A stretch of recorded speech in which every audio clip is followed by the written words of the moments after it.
Hi everyone, today we're gonna be making goat lye soup, also called Nkrakra nkwan. I know everybody loves it. So over here I have my freshly washed goat meat ready to be cooked. I'm gonna go ahead. This will be my seasoning, which is some onions, garlic, and ginger.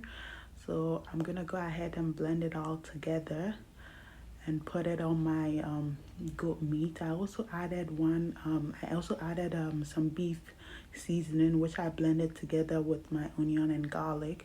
I'll go ahead and add some salt to taste. Depending on how much salt you want, you can put in the amount you want. So at this point it was cooking just as we want it. I'm gonna go ahead and put in some onions and put in some tomatoes, and also go ahead and put in some peppers. I'm gonna let it sit for about 15 to 20 minutes to let it cook properly, and once it's done I'll go ahead and I'll take off my onions and tomatoes. So at this point my onions and tomatoes were done, so I went ahead and I took it out and I put it in my blender. So at this point we're gonna go ahead and blend it all together, and we're gonna put it in our soup later on.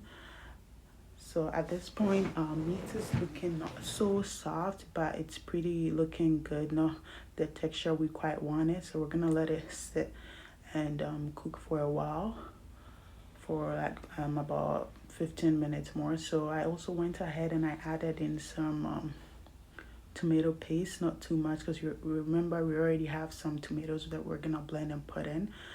So that's a good sized amount of tomato paste. So at this point it's been about 20 minutes and it's looking pretty good. So I added in my blended tomato mix, which was my tomatoes, my onions, and my pepper.